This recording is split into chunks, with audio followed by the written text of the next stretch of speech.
Friends, ఈ రోజు మనం ఆర్థరైటిస్ గురించి మాట్లాడదాం. దట్ ఈస్ మోకాళ్ళు నొప్పులు. మోకాళ్ళు నొప్పులు అనగానే కూర్చుంటానికి ఇబ్బంది, నుంచుంటానికి ఇబ్బంది, పడుకోవడానికి ఇబ్బంది. ఆ ఇబ్బంది ఎలా ఉంటుందంటే స్టిఫ్నెస్, మోకాలు బిగదీసుకుపోతుంది. బిగదీసుకుపోగానే అటు ఇటు కదిపగానే పెయిన్ వస్తుంది. Stiffness and pain A joint pain అయినప్పుడు కూడా శరీరంలో ఏ జాయింట్ పెయిన్ అయినప్పుడు కూడా ఈ రెండే ఉంటాయి. 203 బోన్స్ ఉంటాయి, 202 జాయింట్స్ ఉంటాయి. 2 జాయింట్ అవడానికి ఈ నీ జాయింట్ కి 3 వెరైటీస్ ఉంటాయి మెయిన్ గా. దీంట్లో డీజనరేటివ్ ఆర్థరైటిస్. డీజనరేటివ్ ఆర్థరైటిస్ అంటే ఓల్డ్ ఏజ్ వచ్చి అరిగిపోవటం వలన వచ్చింది, మోకాలు అరిగిపోయింది. ఈ రెండోది రొమటాయిడ్ ఆర్థరైటిస్ అనేది ఇన్ఫెక్షన్ డెవలప్ అయ్యి ఇన్ఫెక్షన్ ఆ ఏరియాలో ఉండొచ్చు, లేకపోవచ్చు. ఇన్ఫెక్షన్ లేకపోయినప్పుడు కూడా స్వెల్లింగ్ వచ్చేసి దాని ఇన్ఫెక్టివ్ ఆర్థరైటిస్ ఇందులో ఉబ్బి కూర్చుంటుంది. డీజనరేటివ్ ఆర్థరైటిస్ అనేవి స్వెల్లింగ్ ఉండదు, దీంట్లో స్వెల్లింగ్ ఉంటుంది. ఈ థర్డ్ అనేది ఇంజరీ. ఏదైనా యాక్సిడెంట్ జరగడం వలన పైకి కింద పడిపోవడం, మోటార్ ఏదో ఒకటి జాయింట్ రావడం వలన will get injury to the joint. ఈ డీజనరేటివ్ ఆర్థరైటిస్ లో కంటిన్యూస్ గా మనం ఇట్లా నుంచుని ఉంటాం. ఈ నుంచుని పని చేస్తున్నాం కదా అనుకుంటాం. ఈ నుంచుని ఉండటం వలన ఎక్కువ వెయిట్ అంతా కూడా మోకాళ్ళే మోసేస్తాయి మన్ని. ఈ మోకాళ్ళు ఎప్పుడైతే మోసేసినాయో అక్కడ కంప్రెషన్ డెవలప్ అవుతుంది. ఇసి మోకాలు లోపల ఒక రకమైన కార్టిలేజ్ టిష్యూ ఉంటుంది, ఒక రకమైన పొర, గట్టి పొర. ఈ పొర అనేది బాల్ యొక్క నొక్కితే ఎలా అయితే ఉందో స్మూత్ గా అలాగే ఉంటుంది 2 బోన్స్ మధ్యలో. ఇక్కడ చూడండి, ఇక్కడ ఉన్నప్పుడేమో గుండ్రగా నున్నగా కనబడుతోంది. ఇది హెల్తీ జాయింట్ అనుకోండి. ఇక్కడ మనం కంప్రెస్ చేస్తే ఇలా నొక్కుపోయింది చూడండి. ఇట్లా నొక్కుపోవడం వలన మనం మోకాళ్ళ మీద నుంచుని ఉంటే ఇలా నొక్కుపోయినప్పుడు ఈ స్వెల్లింగ్ అంతా కూడా ఇటుపక్క వచ్చి చేరుతుంది. మధ్యలో ఆ స్పేస్ తగ్గిపోయింది చూడండి. ఇలాగే డీజనరేటివ్ ఆర్థరైటిస్ అరిగిపోయి దగ్గరకు వచ్చేస్తుంది. ఎప్పుడైతే ఇది జాయింట్ స్పేస్ తగ్గిపోయినాయో బ్లడ్ సప్లై తగ్గిపోతుంది. ఈ బ్లడ్ సప్లై ఎప్పుడైతే తగ్గిపోయిందో ఈ ఏరియాలో ఏదైతే బ్లడ్ సప్లై అనేది అక్కడ నీరే అవసరము, బతకడానికి స్మూత్ గా ఉండాలంటే నీరే కావాలి. ఎందుకనంటే ఒక ప్లాంట్ మొక్కకి నీళ్లు కనుక పొయ్యిపోతే వేళ్లు ఎలా అయితే ఎండిపోతాయో లోపల కూడా మనకి వేళ్లు లాంటివే. బ్లడ్ సప్లై కనుక తగ్గిపోతే ఆ ఏరియాలో డ్రై అయిపోతుంది. డ్రై అయిపోయి కార్టిలేజ్ టిష్యూ డ్యామేజ్ అయిపోతుంది. అక్కడ సైనోవియల్ ఫ్లూయిడ్ కూడా తగ్గిపోతుంది. ఇక్కడ నుంచుంటే ఎక్కువ లాంగ్ స్టాండింగ్ నుంచుండటం వలన ఎందుకు డ్రై అయిపోతుంది అంటే మనం ప్రెషర్ ఎఫెక్ట్ ఎప్పుడైతే ఇచ్చామో ఆ ఏరియాకి మనకి ఆ లోపల ఉన్న బ్లడ్ సప్లై తగ్గిపోతుంది. మనం మాట్లాడుతున్నప్పుడు నోరు ఎలా అయితే డ్రై అయిపోతుందో, ఎప్పటికప్పుడు ఎంజైమ్ ఎలా ప్రొడ్యూస్ అవుతుందో, మనం అక్కడ కూడా మాట్లాడుతున్నప్పుడు మూవ్మెంట్ ఎలా వచ్చిందో జాయింట్ దగ్గర కూడా మూవ్మెంట్ కావాలి. ఆ మూవ్మెంట్ కనుక వచ్చి ఇటు నొక్కడం వదిలిపెడతాం చేస్తూ మనం మూవ్మెంట్ కనుక ఇస్తే అప్పుడు జ్యూస్ ప్రొడ్యూస్ అవుతుంది. అక్కడ ఉన్న ప్రెషర్ ఎఫెక్ట్ తో అక్కడ కావాల్సినంత కూడా జిగురు పదార్థం అనేది పల్సగా ఉండాలి. ఈ పల్సగా ఉన్నప్పుడు కావాల్సి వచ్చినంత జిగురు పదార్థం ఉంటే చక్కగా హెల్తీగా ఉంటుంది. అది కనుక జాయింట్ కనుక వాడకుండా ఉంటే చక్కగా లాంగ్ స్టాండింగ్ లో కనుకుంటే అక్కడున్న పదార్థం ప్రొడ్యూస్ కాకుండా ఉంటుంది ఎక్కువగా. తర్వాత ఉన్న పదార్థం ఏదైతే జిగురు పదార్థం ఉందో అది ఎండిపోతుంది, డ్రై అయిపోయి పెచ్చులు డెవలప్ అవుతుంది. It gives much pain to that individual. That is degenerative arthritis. Second one ఈ స్వెల్లింగ్ లో ఇన్ఫెక్షన్ డెవలప్ అయ్యి ఇంతలో స్వెల్లింగ్ వస్తుంది. మొట్టమొదటి చెప్పిన దాంట్లోనేమో ఇన్ఫెక్షన్ అక్కడ డీజనరేట్ మూలన అక్కడ ఉన్న సైనోవియల్ ఫ్లూయిడ్ తగ్గిపోతుంది. ఇక్కడ ఇన్ఫెక్షన్ రావడము సైనోవియల్ ఫ్లూయిడ్ పెరుగుతుంది, ఇంతలో ఉబ్బిపోయి కూర్చుని స్వెల్లింగ్ అన్న కనబడుతుంది. దట్ ఈస్ రొమటాయిడ్ ఆర్థరైటిస్ అంటాం. థర్డ్ వన్ ఈజ్ దీంట్లో ఇంజరీ టు ది జాయింట్. ఎప్పుడన్నా పడిపోయినప్పుడు మనకి రావచ్చు. ఈ మూడింటికి కూడా స్టిఫ్నెస్ అండ్ పెయిన్ అయితే చెప్పామో మీకు డాక్టర్లు ఏది చెప్పినా ఇంజరీ ఒకటి వదిలిపెట్టేస్తే తదిమా రెండింటికి కూడా మోకాలు వాడుకోమోకండి, మీరు తిరుగుతున్న సేపు పెయిన్ పెరుగుతుంది, ఇంకా అరిగిపోతుందని చెప్తారు. వాళ్ళు చెప్తే చెప్పుండొచ్చు, కానీ మనకు అవగాహన ఏంటంటే ఇక్కడ కారణం ఏదంటే కంప్లీట్ గా ఆ ఏరియాలో బ్లడ్ సప్లై తగ్గిపోతేనే అలా ఉంటుంది. బ్లడ్ సప్లై ఎందుకు తగ్గిపోతుంది అంటే ఇక్కడ మన స్టాండింగ్ ఉండటం వలన ఈ బ్లడ్ ప్రెషర్ బ్లడ్ అంతా కూడా హార్ట్ నుంచి కింద వరకు వస్తూ జాయింట్ స్పేస్ కూడా వెళ్ళాలి. జాయింట్ స్పేస్ కి సఫిషియెంట్ బ్లడ్ సప్లై కనుక వెళ్ళకపోతే dryness of the joint develop అవుతుంది. డ్రైనెస్ ఎప్పుడైతే డెవలప్ అయిపోయిందో టిష్యూ కూడా లోపల చూడండి, ఇదేమో స్మూత్ గా రౌండెడ్ సబ్స్టెన్స్ గా ఉంటే మన జాయింట్ లోపల కార్టిలేజ్ టిష్యూ ఇదైతే ఎలా అయితే రఫ్నెస్ ఇండిపెండెంట్ గా కనబడుతుందో చూడండి, ఇక్కడ పెచ్చులు కింద రాలిపోయింది. ఇది కార్టిలేజ్ టిష్యూ అట్లా ఇట్లా డెవలప్ అవుతుంది. మీరు అందరూ అడగచ్చు, ఇది జాయింట్ పెయిన్ డాక్టర్లు చెప్పారు కదా, అలోపతి డాక్టర్లు ఇది నయం కాదు, ఇది తీసేసుకోమని చెప్పారు. కానీ ఇదంతా కూడా చూస్తే ఇక్కడ ఇక్కడ ఇక్కడ ఇక్కడ కొద్దిగా పోయింది తప్ప మొత్తం అంతా పోరా, మొత్తం అంతా ఎవరికి పోదు. కొద్దిగా స్పాట్స్ కింద డ్యామేజ్ అవుతుంది. తద్దిమాది హెల్తీ స్పాట్ 50-60% ఉంటుంది.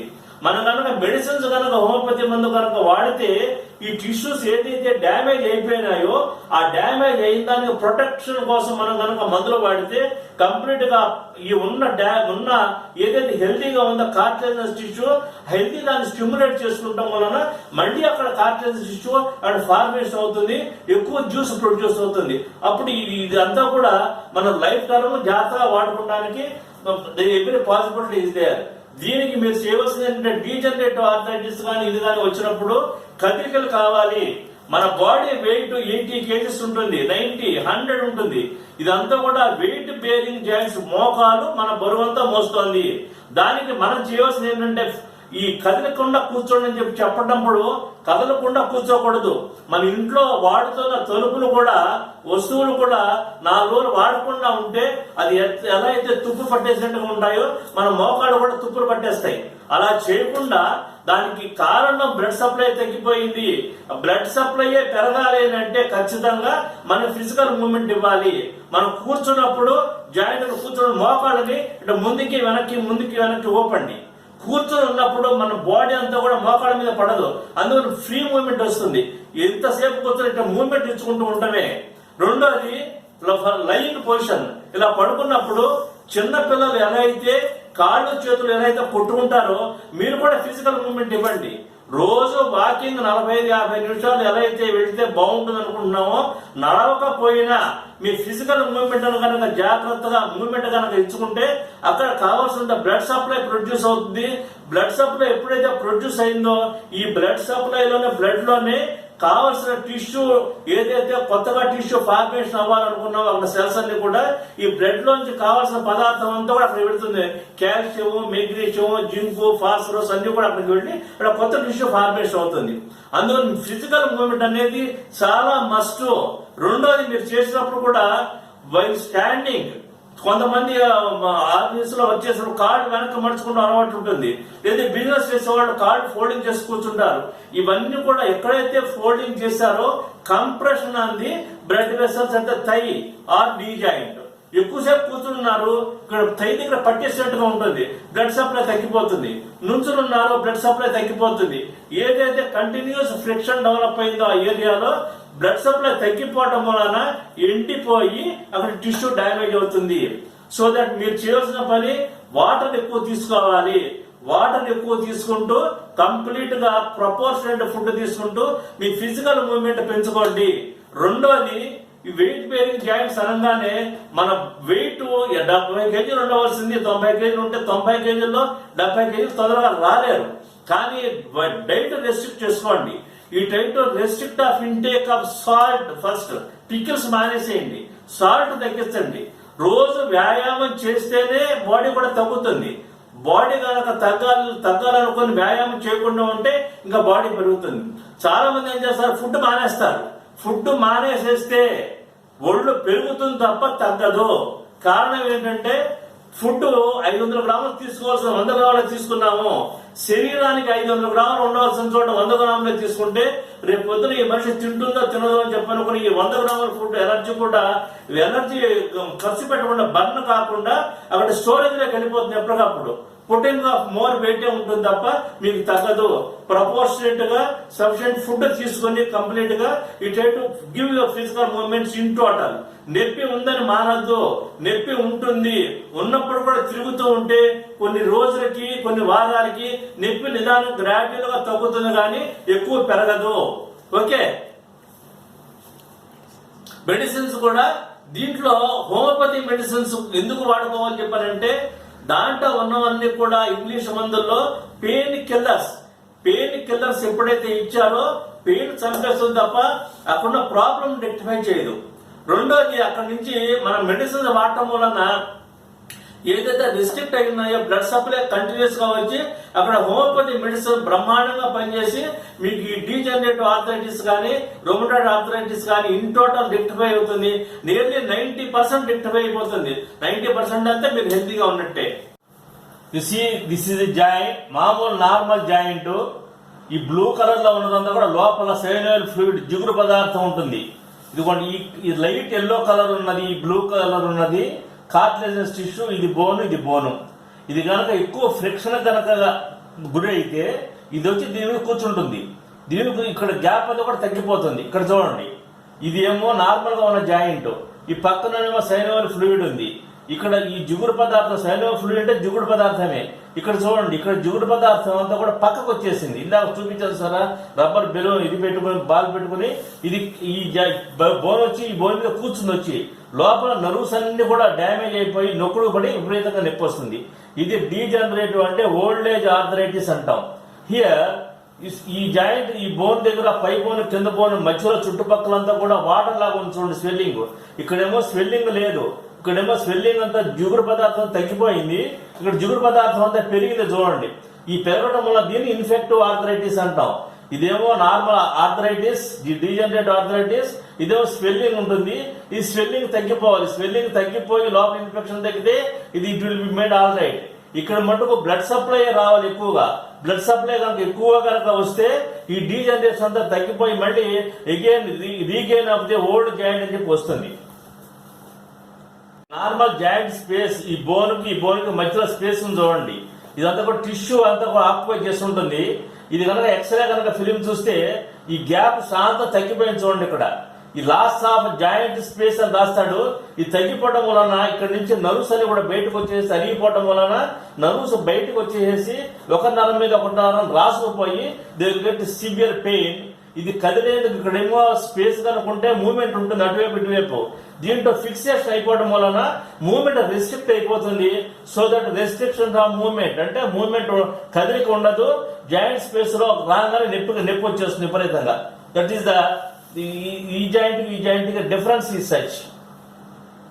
చూడండి, ఇది ఈ మజిల్, ఈ కింద కూడా మజిల్ ఉంది.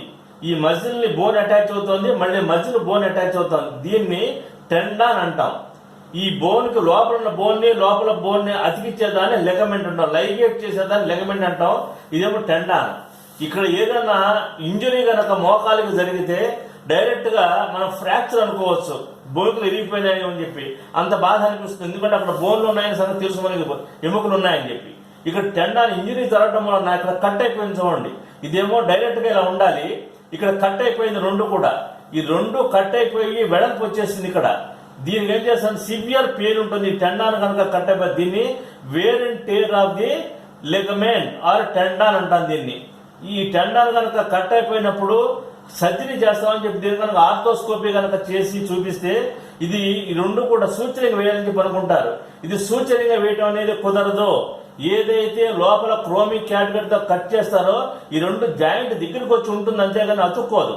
ఇక్కడ మనం యాజిటీస్ గా దాన్ని వదిలిపెట్టేసి దాని కనుక బ్లడ్ సప్లై వచ్చేటట్టు దాని కనుక మందులు కనుక వాడుకుంటే ఇది డైరెక్ట్ గా ఇక్కడ గ్రోయింగ్ స్టేజ్కి వస్తుంది.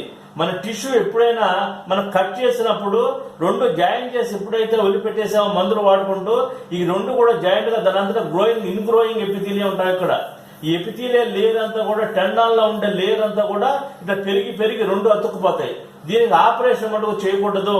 ఎందుకు ఆపరేషన్ చేయకూడదు అంటే ఇది ఆపరేషన్ చేసేది కాదు. జాయింట్ లోపల కనుక బోన్స్ కనుక డ్యామేజ్ అయితే దాన్ని చూడొచ్చు, కానీ టెండాన్ మటుకు ఇది చేయడం అనేది కుదరదు. చేసినప్పుడు కూడా పెయిన్ ఏదైతే సర్జరీ బిఫోర్ వెళ్ళారో అదే పెయిన్ 4 నెలలు 5 నెలలు కంటిన్యూ అవుతూ ఉంటుంది. దీనికి ఆపరేషన్ అనేది వేస్ట్. పై బోను కింద బోను ఈ రెండింటిని కలిపేసేదాన్ని దీన్ని లెగమెంట్ అంటాం. లెగమెంట్ అంటే లైగేట్ చేసేది, రెండు బోన్స్ లైగేట్ చేసేది లెగమెంట్ అంటాం. హియర్ ఇక్కడ చూడండి టేర్ అయిపోయింది. ఇక్కడ లెగమెంట్ టేర్ అంటాం. ఇది కూడా ఇంజరీ మూలాన్ని వస్తుంది. మనం ఎప్పుడన్నా మోటార్ సైకిల్ నుంచి పడిపోయినా లేకపోతే జారి పడిపోయినప్పుడు ఏదైనా జరిగితే ఇక్కడ ఈ టేర్ అయిపోతుంది. ఈ టేర్ అయిన దాన్ని కూడా ఓపెన్ చేసేసి కంప్లీట్ గా ఇది సర్జరీ చేస్తూ ఉంటారు. ఇక్కడ సర్జరీ మటుకు కుదరదు. ఈ రెండు కూడా దానంతట అదే కలుసుకోవాలి తప్ప ట్రైనింగ్ కుదరదు. ఎందుకంటే ఈ మధ్యలో గార్డెన్ చుట్టుపక్కల ఉంటుంది కాబట్టి ఈ గార్డెన్ దాంట్లో ఫిక్స్ అయి ఉంటుంది కాబట్టి దానంతట అదే కలుసుకునేట్టుగా మనం మందిస్తే కంప్లీట్ గా ఇది యునైట్ అయిపోతుంది. There will not be no pain after 3 to 4 months. ఇది ఎవరు చేసినప్పుడు కూడా ఇది ఓపెన్ చేసేసి మళ్ళీ మూసేస్తారు. అక్కడ ఉన్నది జాయింట్, ఇక్కడ ఈ జాయింట్ దగ్గర ఉన్న లెగమెంట్ అనేది లైగేట్ చేయడం అనేది ఈ రెండు కలిపి ముళ్ళు వేయడం కుదరదు, సూచన చేయడం కుదరదు. అందులో యాజ్ ఇట్ ఈస్ గా దాన్ని వదిలిపెట్టేసి మనం కనుక మెడిసిన్ కనుక వాడుకుని రెస్ట్ కనుక ఇస్తే ఇందాక చెప్పిన ఆ టెండానికి ఈ లెగమెంట్ కూడా ఈ రెండింటికి రెస్ట్ కనుక ఇచ్చి కంప్లీట్ గా మందులు కనుక వాడుకుంటే దట్ విల్ బి రెక్టిఫైడ్. ఇక్కడ చూడండి, ఇది పైదంతా కూడా నేను చూపించే పెన్నుతో మార్క్ చేసేంత కూడా బోన్, ఇది ఈ కింద కూడా బోను. ఇక్కడ ఈ లైట్ బ్లూ కలర్ లో ఉన్నది కార్టిలేజినస్ టిష్యూ. ఇందాక చెప్పింది ఈ టిష్యూని డ్యామేజ్ అవుతోంది. ఈ టిష్యూ పక్క నుంచి సైనోవియల్ మెంబ్రేన్ ఉంటుంది లోపల, ఈ మెంబ్రేన్ డ్యామేజ్ అవుతుంది. కార్టిలేజినస్ టిష్యూ డ్యామేజ్ అవటం వలన ఈ డ్యామేజ్ అయిపోయిన టిష్యూని ప్రొటెక్ట్ చేసుకోలేదు బోన్ ని. ఇక్కడ సైనోవియల్ మెంబ్రేన్ పింక్ కలర్ లో డాట్ లాగా ఉంది చూడండి. ఈ పింక్ కలర్ లో ఉన్నదంతా కూడా సైనోవియల్ ఫ్లూయిడ్, జిగురు పదార్థం తగ్గిపోయిందని చెప్తారు.